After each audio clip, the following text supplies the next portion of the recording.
ഓം ശാന്തി. 16/1/2014. ബാബ പറയുകയാണ്, മധുരമായ കുട്ടികളെ, നിങ്ങൾ രാജഋഷികളാണ്.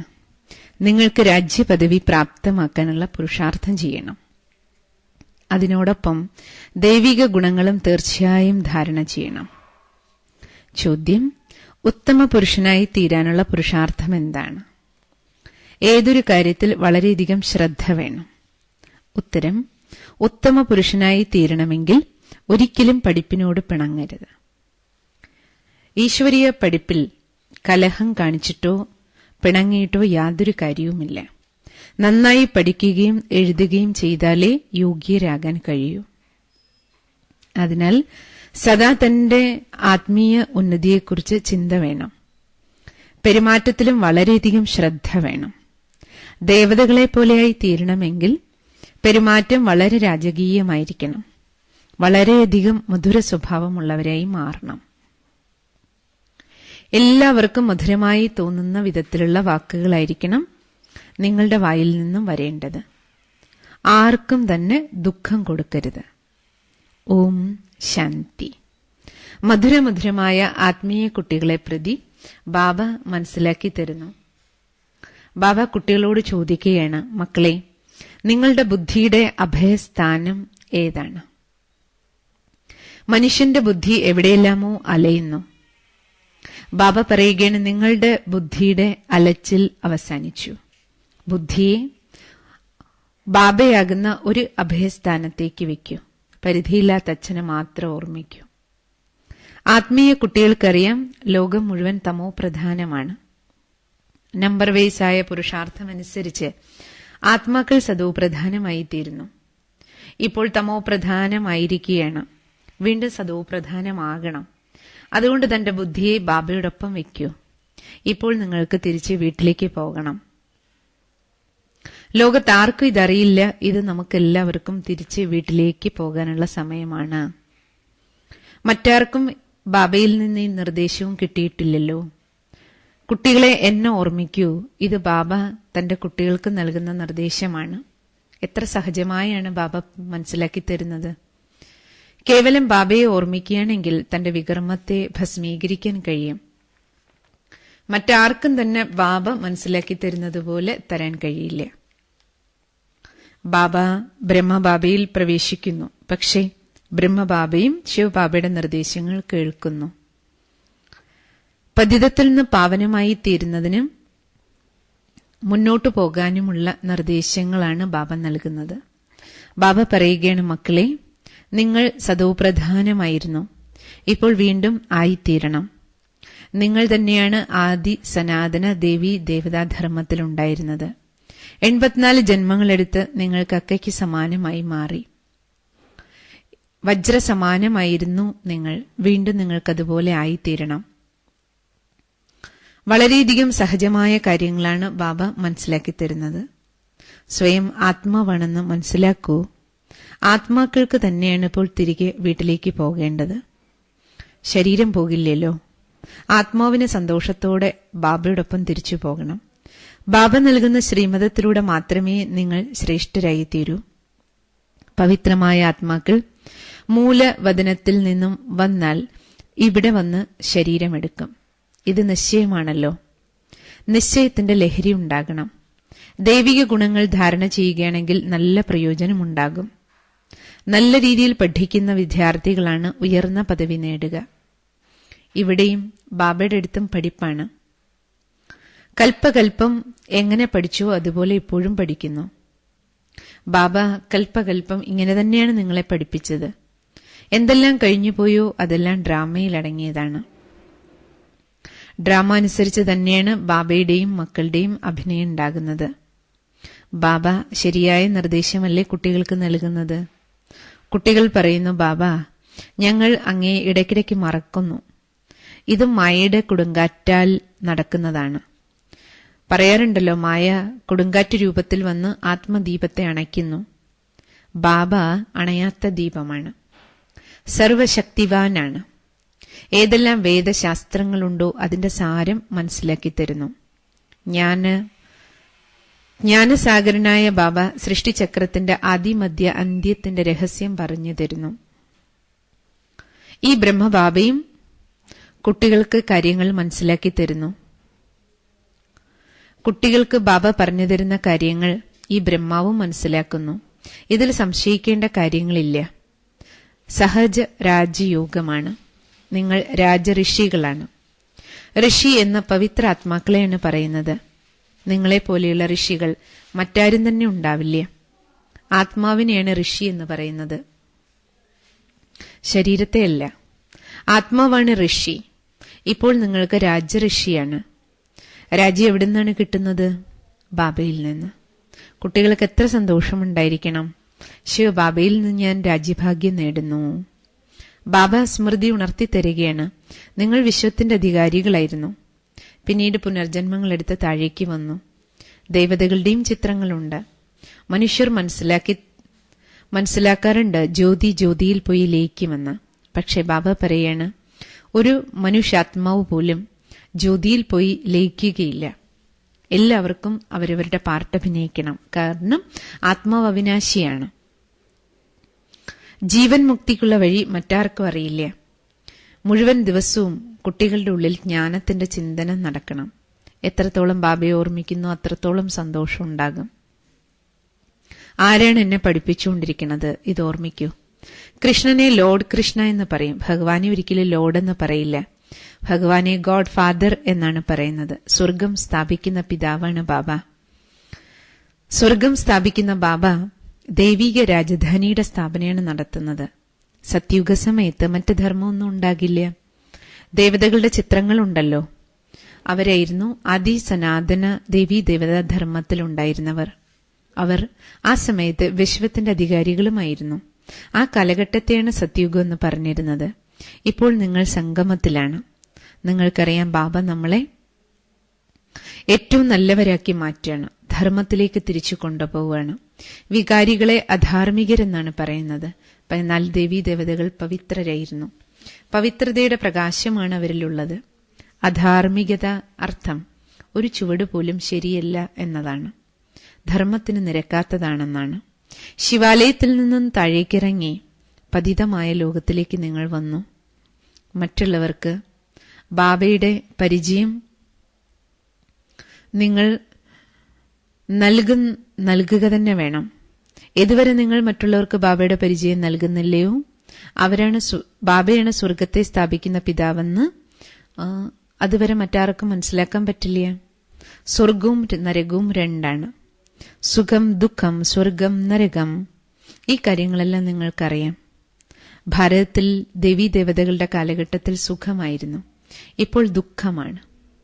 ബാബ വന്ന് മക്കൾക്ക് സുഖം നൽകുകയാണ്, ദുഃഖം ഇല്ലാതാക്കുകയാണ്. ബാബ കുട്ടികൾക്ക് വേണ്ടി സുഖത്തിന്റെ സമ്മാനവുമായി വന്നിരിക്കുന്നു. എല്ലാവർക്കും സുഖം നൽകുന്നതുകൊണ്ടാണല്ലോ ഭഗവാന്റെ മഹിമ പാടുന്നത്. സന്യാസിമാരെല്ലാം തന്നെ തപസ് ചെയ്യുന്നു. അവർക്കെല്ലാം തീർച്ചയായിട്ടും എന്തെങ്കിലും ആഗ്രഹങ്ങൾ പൂർത്തീകരിക്കാനുണ്ടാവും. സത്യയുഗത്തിൽ ഇതൊന്നുമില്ല, മറ്റൊരു ധർമ്മവുമില്ല. പുതിയ ലോകത്തിലേക്ക് പോകാനുള്ള പുരുഷാർത്ഥം ഇപ്പോൾ നിങ്ങൾക്ക് ചെയ്യണം. സുഖധാമം, ശാന്തിധാമം, പിന്നെ ഇവിടെയുള്ളത് ദുഃഖധാമം. നിങ്ങളിപ്പോൾ സംഗമയുഗത്തിലാണ്. ഉത്തമ പുരുഷനായി തീരാനുള്ള പുരുഷാർത്ഥമാണ് ചെയ്യുന്നത്. നല്ല രീതിയിൽ പുരുഷാർത്ഥം ചെയ്യണം. ഒരിക്കലും പഠിത്തത്തിൽ പിണങ്ങരുത്. ആരോടെങ്കിലും ചേർന്നു പോകാൻ സാധിക്കുന്നില്ലെങ്കിൽ പഠിപ്പ് ഉപേക്ഷിക്കരുത്. പഠിപ്പിൽ കലഹിക്കുന്നതിലൂടെയോ യുദ്ധം ചെയ്യുന്നതിലൂടെയോ കാര്യമില്ല. ഈശ്വരീയ പഠിപ്പ് നന്നായി പഠിച്ചാലും എഴുതിയാലും മാത്രമേ യോഗ്യതയുള്ളവരായി തീരാൻ കഴിയൂ. കലഹിച്ചുകൊണ്ടിരുന്നാൽ എങ്ങനെ യോഗ്യരാകും? പിന്നെ പെരുമാറ്റവും തമോ പ്രധാനമാകും. ഓരോരുത്തർക്കും തന്നെ ഉന്നതിയെക്കുറിച്ച് ചിന്ത വേണം. ബാബ പറയുന്നു, അല്ലയോ ആത്മാക്കളെ, ബാബയെ ഓർമ്മിക്കൂ. എന്നാലേ വികർമ്മം വിനാശമാകൂ, ദൈവിക ഗുണങ്ങൾ ധാരണ ചെയ്യപ്പെടൂ. അഥവാ ലക്ഷ്മി നാരായണന് സമാനമായി തീരണമെങ്കിൽ ബാബ തന്നെയാണ് അവരെയും അതുപോലെയാക്കി തീർത്തിരിക്കുന്നത്. ബാബ പറയുന്നു, നിങ്ങൾ തന്നെയാണ് ഈ രാജ്യം ഭരിച്ചിരുന്നത്. ഇപ്പോൾ വീണ്ടും നിങ്ങൾക്ക് ദേവിക രാജ്യത്തിന്റെ ഭരണാധികാരികളായി മാറണം. സംഗമയുഗത്തിൽ വന്നാണ് ബാബ രാജയോഗം നിങ്ങളെ പഠിപ്പിക്കുന്നത്. കൽപ്പകൽപ്പം നിങ്ങൾ ഇതുപോലെയായി തീരുന്നു. അല്ലാതെ എന്നും കലിയുഗമല്ലല്ലോ.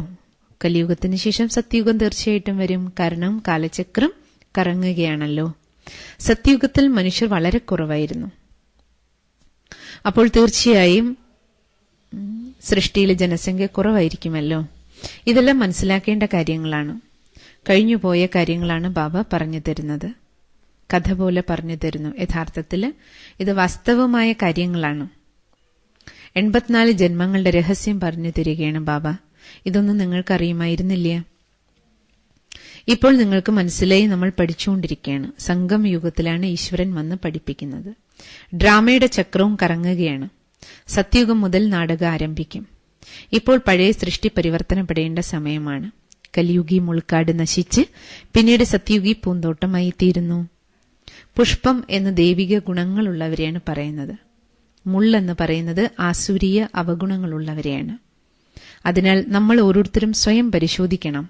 എന്നിൽ എന്തെങ്കിലും ആസുരീയമായ അവഗുണങ്ങളുണ്ടോ? ഇപ്പോൾ നമ്മൾ ദേവതയാകുവാൻ യോഗ്യരാകുകയാണ്. അപ്പോൾ തീർച്ചയായും ദൈവിക ഗുണങ്ങൾ ധാരണ ചെയ്യണം. ബാബ അധ്യാപകനായും സദ്ഗുരുവായും വരുന്നു. എങ്കിൽ സംസ്കാരത്തെ തീർച്ചയായും പരിവർത്തനപ്പെടുത്തണം. പറയാറുണ്ടെന്ന് എല്ലാവരും. ഇന്ന് മുഴുവൻ ലോകത്തിലും ആൾക്കാരുടെ സ്വഭാവം, സംസ്കാരം വളരെ മോശമാണ്. പക്ഷേ നല്ല സംസ്കാരം ആരുടേതായിരുന്നു? ഇതാർക്കും അറിയില്ല. നിങ്ങൾ മനസ്സിലാക്കി കൊടുക്കണം. ദേവതകളുടെ സംസ്കാരം ഏറ്റവും നല്ലതായിരുന്നു. അവരാർക്കും ദുഃഖം കൊടുത്തിരുന്നില്ല. സാധാരണ പറയാറുണ്ടല്ലോ, ഒരാൾ നന്നായി പെരുമാറുന്നെങ്കിൽ പറയാം, ഇവർ ദേവിയെ പോലെയാണ്, ഇവരുടെ വാക്കുകൾ എത്ര മധുരമാണ്. ബാബ പറയുന്നു, നിങ്ങളെ ദേവതയാക്കി മാറ്റാനാണ് ഞാൻ വന്നിരിക്കുന്നത്. അതിനാൽ കുട്ടികൾ വളരെ മധുര സ്വഭാവക്കാരായിരിക്കണം. ദൈവിക ഗുണങ്ങൾ നിങ്ങളിൽ ഉണ്ടാകണം. ആര് എങ്ങനെയുള്ളവരാണോ അവര് മറ്റുള്ളവരെ അതുപോലെയാക്കി മാറ്റുമല്ലോ. ഇവിടെ ശിവബാബ മധുരം ഉള്ള ആളായതുകൊണ്ട് ബാബയാകുന്ന ടീച്ചർ വന്ന് നമ്മളെയും മധുരമുള്ളതാക്കി മാറ്റുന്നു. നിങ്ങളെല്ലാവരും ടീച്ചറായി മാറണം. ടീച്ചറായ ബാബയുടെ മക്കളും ടീച്ചർമാരാകണം. പാണ്ഡവസേനയാണ് നിങ്ങൾ. എല്ലാവർക്കും വഴി കാണിച്ചു കൊടുക്കണം. സ്വയത്തിൽ ദൈവിക ഗുണങ്ങളുടെ ധാരണ ഉണ്ടായിരിക്കണം. ഗൃഹസ്ഥത്തിലിരുന്നോളൂ, കടമകൾ ചെയ്തോളൂ. വീടുകളിലിരുന്നുകൊണ്ടും സേവനം ധാരാളം ചെയ്യാൻ കഴിയും. ആരെല്ലാം വരുന്നോ അവർക്കെല്ലാം ജ്ഞാനം പറഞ്ഞു കൊടുക്കണം.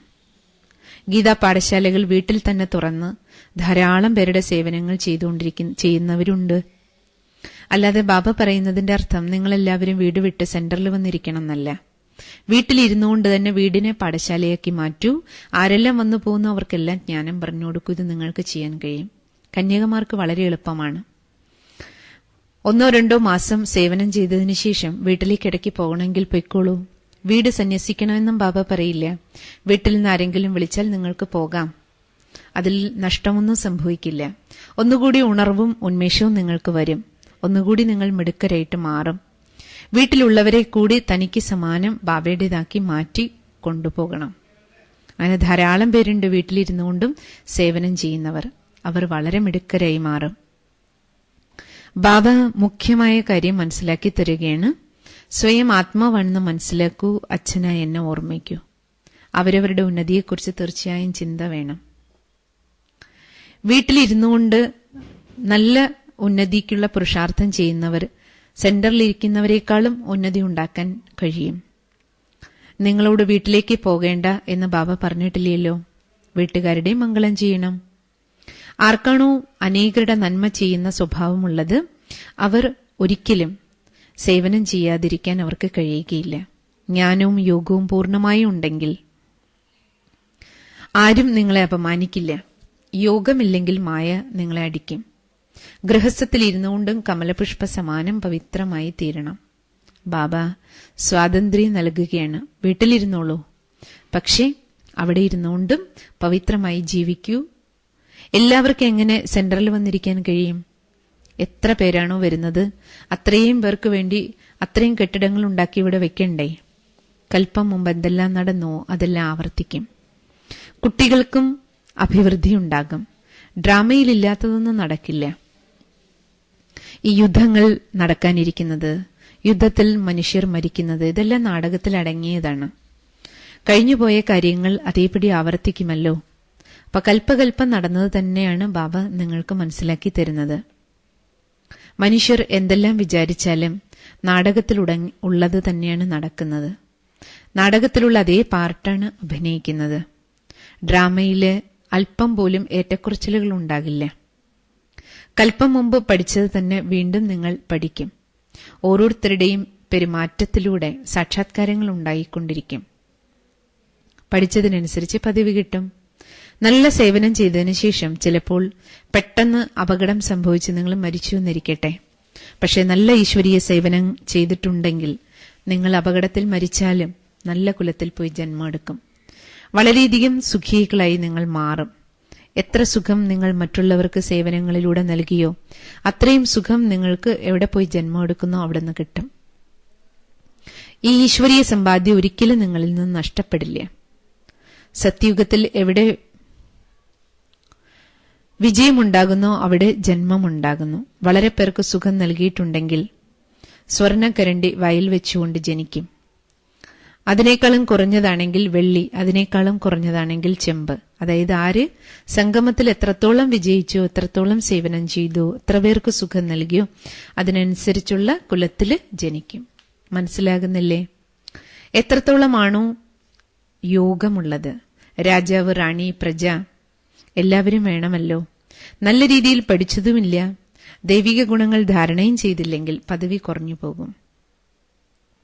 നല്ലതും മോശവുമായ കർമ്മം തീർച്ചയായും അവരവർക്ക് തന്നെ നേരിടേണ്ടി വരും. ആത്മാവിനറിയാം ഞാൻ എത്ര സേവനങ്ങൾ ചെയ്യുന്നുണ്ട്. അഥവാ ഇപ്പോൾ ഞാൻ ശരീരം ഉപേക്ഷിച്ചാൽ എനിക്ക് എന്ത് പദവി കിട്ടും, ഇതും അവരവർക്കറിയാം. നിങ്ങൾ ഈശ്വരീയ പഠിപ്പ് നന്നായി പഠിച്ച് മുന്നേറിക്കൊണ്ടിരിക്കൂ. ചിലർ പിണങ്ങിപ്പോകാറുണ്ട്. അപ്പോൾ ബാബ പറയും, ഇവരുടെ ഭാഗ്യത്തിലില്ല. ബാബ നിങ്ങൾ എത്ര ഉയർത്താൻ വന്നിരിക്കുകയാണ്. ഈ പ്രഭുവിന്റെ വീട്ടിൽ നിന്നും ആരും വെറും കൈയോടെ പോകരുത്. പ്രഭു നിങ്ങളുടെ മുന്നിലെത്തിയിരിക്കുകയാണ്. നിങ്ങൾ ആർക്കെങ്കിലും ഈ ജ്ഞാനത്തിന്റെ 2 ശബ്ദം കേൾപ്പിച്ചാലും മതി. അല്പം കേട്ടാലും അവർ പ്രജയിലേക്ക് വരും. ദേവി ദേവതാധർമ്മത്തിലുള്ളവർ വന്നുകൊണ്ടിരിക്കും. ഇപ്പോൾ പതിതമായതുകൊണ്ടാണ് എല്ലാവരും ഞങ്ങൾ ഹിന്ദുക്കളാണെന്ന് പറയുന്നത്. ഇപ്പോൾ ബാബയിലുള്ള ജ്ഞാനം അതേപോലെ നിങ്ങൾക്കും കിട്ടിക്കഴിഞ്ഞു. ബാബ ജ്ഞാനസാഗരമാണ്. ഈ സൃഷ്ടിയുടെ ചരിത്രം എങ്ങനെയാണ് ആവർത്തിക്കുന്നത് ഇതും പറഞ്ഞുതരികയാണ്. അധ്യാപകരും വിദ്യാർത്ഥികളുടെ പഠിപ്പിലൂടെ മനസ്സിലാക്കും ഇവർ എത്ര മാർക്കിൽ പാസ്സാകും. ഓരോരുത്തർക്ക് സ്വയവും അറിയാം, ബാബയാകുന്ന ടീച്ചറിനും അറിയാം നമ്മളെങ്ങനെ പാസ്സാകുന്നു. ചില കുട്ടികളിൽ ദൈവിക ഗുണങ്ങളുടെ കാര്യത്തിൽ യോഗ്യത പോരാ. അതായത് ദൈവിക ഗുണങ്ങൾ ധാരണ ചെയ്യുന്ന കാര്യത്തിൽ വളരെ ദുർബലരാണ്. യോഗത്തിലും ദുർബലരാണ്, ജ്ഞാനത്തിലും ദുർബലരാണ്. ദൈവിക ഗുണങ്ങൾ ധാരണ ചെയ്യുന്നതിലും ദുർബലരാണെങ്കിൽ മക്കളെ നിങ്ങൾ തോറ്റുപോകും. പക്ഷെ ഇന്ന് ദുർബലരായവർ നാളെ നല്ലവരായി മാറാനും സാധ്യതയുണ്ട്, മുന്നേറാൻ കഴിയും. പക്ഷെ പഠിക്കണം. സ്വയം അറിയാം ഞാൻ എവിടെയെങ്കിലും തോറ്റുപോകുമോ എന്ന്. ഇന്ന കുട്ടികൾ എന്നേക്കാളും മിടുക്കരാണെന്ന് നിങ്ങൾക്ക് മനസ്സിലാകും. പഠിച്ചാൽ സമർത്ഥരാകാം. ദേഹാഭിമാനം ഉണ്ടെങ്കിൽ പഠിക്കാൻ കഴിയില്ല. ഞാൻ ആത്മാവാണ് എന്നുള്ളത് നന്നായി ഉള്ളിൽ ഉറപ്പിക്കൂ. ബാബ സ്മൃതി ഉണർത്തി തരികയാണ്. ബാബ പറയുന്നു, എന്നെ ഓർമ്മിച്ചാൽ വികർമ്മം ഇല്ലാതാകും. പിന്നീട് ദൈവിക ഗുണങ്ങൾ ധാരണയാകും. അവനവന്റെ നാടി നോക്കണം, ഞാൻ എത്രത്തോളം യോഗ്യ ആത്മാവായി മാറി. നിങ്ങളിപ്പോൾ സൃഷ്ടിയുടെ ആദിമധ്യ അന്ത്യത്തിന്റെ ജ്ഞാനം നേടി. ഈ രാജയോഗത്തിന്റെ ജ്ഞാനം ബാബയ്ക്കല്ലാതെ മറ്റാർക്കും പഠിപ്പിച്ചു തരാൻ കഴിയില്ല. കുട്ടികൾ പഠിക്കുന്നു. കുട്ടികൾ ഈ പഠിപ്പ് പഠിക്കണോ? ചിലർ ചോദിക്കാറുണ്ട്, ഞങ്ങളുടെ ബ്രാഹ്മണ കുലത്തിൽ എത്ര പേരുണ്ട്? ബാബ ചോദിക്കുന്നത് ഇതെങ്ങനെ പറയാൻ കഴിയും? കാരണം ബ്രാഹ്മണർ വരും പോകും, പുതിയവർ വന്നുകൊണ്ടേയിരിക്കും. ശരി, വളരെ കാലത്തെ വേർപാടിന് ശേഷം തിരിച്ചു കിട്ടിയ മധുരമധുരമായ കുട്ടികൾക്ക് മാതാവും പിതാവുമായ ബാബ്ദാദയുടെ സ്നേഹസ്മരണയും പുലർകാല വന്ദനവും. ആത്മീയ അച്ഛന്റെ ആത്മീയ കുട്ടികൾക്ക് നമസ്കാരം. ആത്മീയ കുട്ടികളുടെ ആത്മീയ അച്ഛനും നമസ്കാരം. ധാരണയ്ക്കുള്ള മുഖ്യമായ സാരം, തന്റെ സംസ്കാരത്തെ ദൈവികമാക്കി മാറ്റണം. ദൈവിക ഗുണങ്ങൾ ധാരണ ചെയ്ത് അവരവരുടെയും മറ്റുള്ളവരുടെയും നന്മ ചെയ്യണം. എല്ലാവർക്കും സുഖം നൽകണം. സദോ പ്രധാനമാകുന്നതിനായി ബുദ്ധി ഒരേയൊരു ബാബയിൽ വെക്കണം. ബുദ്ധി അലഞ്ഞു തിരിയരുത്. ബാബയ്ക്ക് സമാനം അധ്യാപകരായി എല്ലാവർക്കും ശരിയായ വഴി പറഞ്ഞു കൊടുക്കണം. വരദാനം: പവിത്രതയുടെ രഹസ്യം അറിഞ്ഞ് സുഖശാന്തി സമ്പന്നരായി തീരുന്ന മഹാനാത്മാവായി ഭവിക്കട്ടെ. പവിത്രതയുടെ ശക്തിയുടെ മഹാനതയെ അറിഞ്ഞ് ഇപ്പോൾ തന്നെ പവിത്രമായ പൂജ്യ ദേവാത്മാവായി മാറൂ. അല്ലാതെ അന്തിമ സമയത്ത് ഞാൻ ആയിക്കൊള്ളാം എന്ന് വിചാരിക്കരുത്. വളരെ കാലമായി ശേഖരിക്കപ്പെട്ട ശക്തിയാണ് അവസാന സമയത്ത് ഉപയോഗത്തിൽ വരിക. പവിത്രരായി തീരുക എന്നുള്ളത് സാധാരണ കാര്യമല്ല. ബ്രഹ്മചാരിയായി ഇരിക്കുന്നുണ്ട്, പവിത്രമായി ജീവിക്കുന്നവരുമുണ്ട്. പക്ഷേ പവിത്രത മാതാവിനെ പോലെയാണ്. പവിത്രത സങ്കല്പത്തിലൂടെ, വൃത്തിയിലൂടെ, വായുമണ്ഡലത്തിലൂടെ, വാക്കുകളിലൂടെ, സമ്പർക്കത്തിലൂടെ സുഖശാന്തിയുടെ ജനനിയായി തീരും. അപ്പോഴാണ് പറയുന്നത്, അങ്ങനെയുള്ള പവിത്രത ജീവിതത്തിൽ വരുമ്പോഴാണ് പറയുന്നത് താങ്കൾ മഹാത്മാവാണ്. സ്ലോഗൻ: ഉയർന്ന സ്ഥിതിയിൽ സ്ഥിതി ചെയ്തുകൊണ്ട് സർവാത്മാക്കൾക്കും ദയയുടെ ദൃഷ്ടി നൽകൂ. പ്രകമ്പനങ്ങൾ വ്യാപിപ്പിക്കൂ. ഓം ശാന്തി.